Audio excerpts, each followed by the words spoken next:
The animations presented here are based on my personal interpretation of the available evidence and witness testimony. They are the result of extensive research drawing from publicly available interviews, presentations, podcast appearances, official reports, and other investigative materials. The primary source material used to create this reconstruction consists of Ryan Graves' public interviews and presentations, which are linked in the description below. Please note that these animations are simplified illustrations and are not intended to be perfectly to scale. Distances, object sizes, altitudes, speeds, timing, and the duration of events have been adjusted where necessary to communicate the sequence of events clearly while preserving what I believe to be the overall geography, chronology, and relationships between the participants. It is also important to distinguish between Ryan Graves' first-hand experiences and the events he recounts from fellow aviators. While Graves personally experienced the anomalous radar and FLIR contacts that became a persistent aviation safety concern for his squadron, many of the visual encounters depicted in this animation are reconstructed from his descriptions of what was reported to him by the pilots and aircrew directly involved. Where appropriate, those events have been visualized using Graves' own explanations together with the publicly available evidence. As with any historical reconstruction based on witness testimony, some aspects of these events cannot be known with complete certainty. This animation represents my best effort to accurately visualize the available evidence while clearly distinguishing documented observations from reasonable interpretation.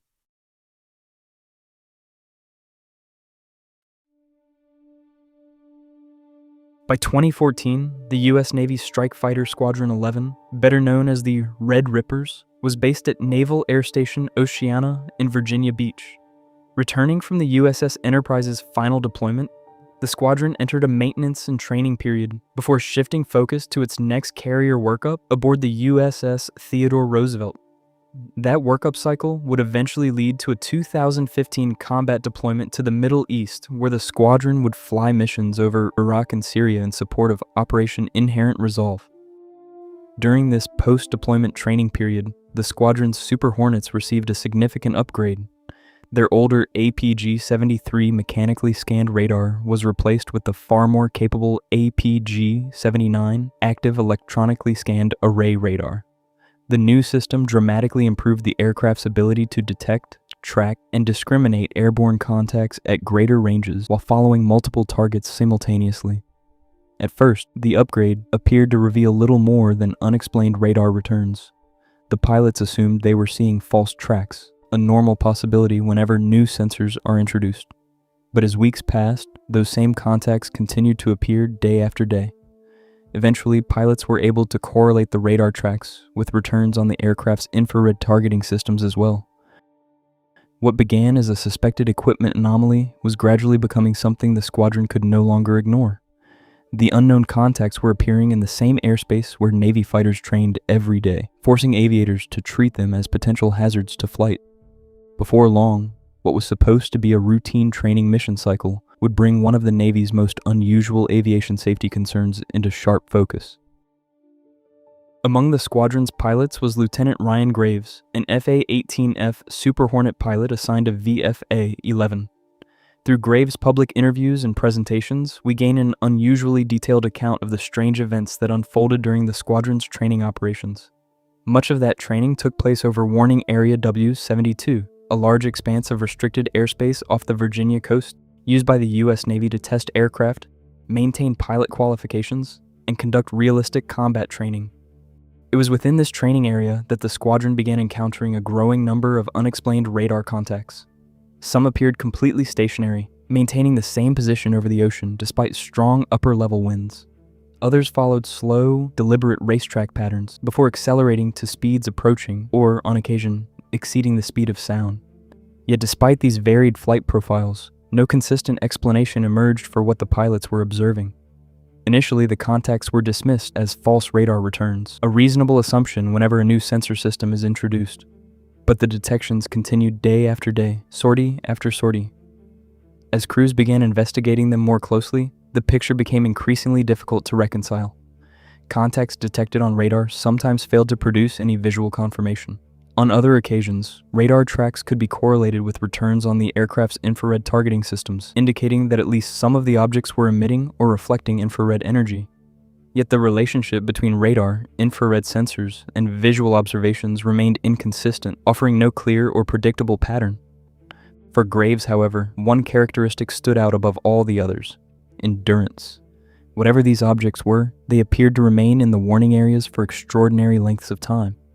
They were often present before the first aircraft launched in the morning and, according to Graves, were still there when the last jets returned to base.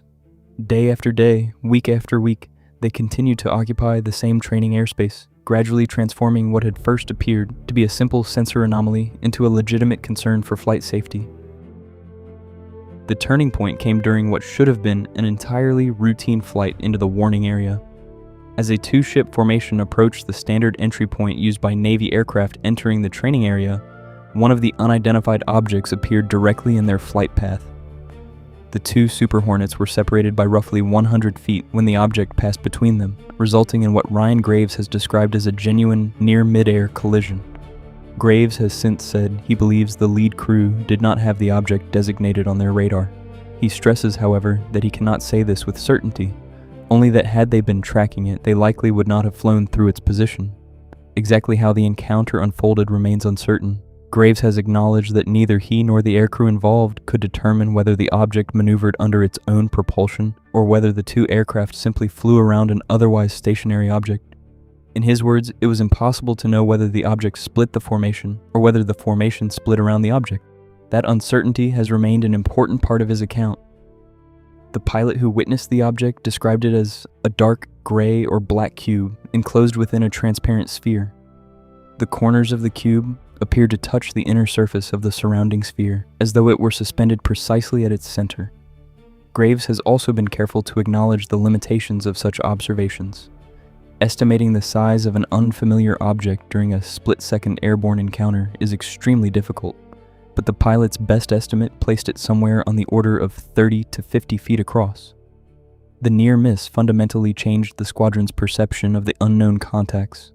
What had previously been dismissed as an unusual sensor problem had now become an immediate flight safety concern. Hazard reports were submitted through the Navy's Aviation Safety Reporting System, but as similar encounters continued, many within the squadron grew increasingly frustrated by what they perceived as a lack of response up the chain of command.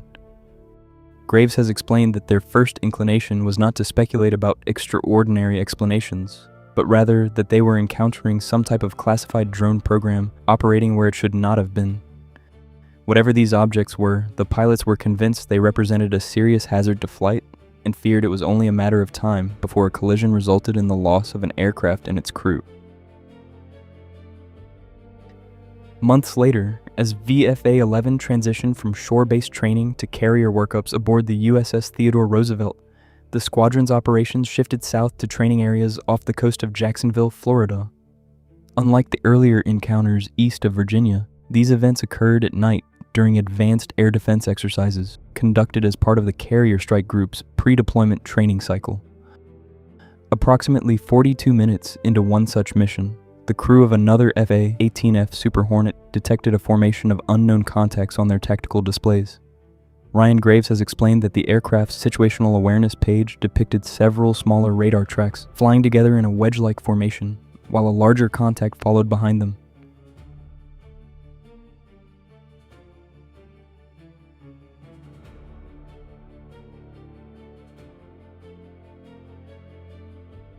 As the crew maneuvered to investigate, their infrared targeting pod acquired the trailing object, recording what has since become known as the Gimbal video. The infrared footage shows a distant object emitting infrared energy, while maintaining steady flight as the aircraft observes it from several miles away.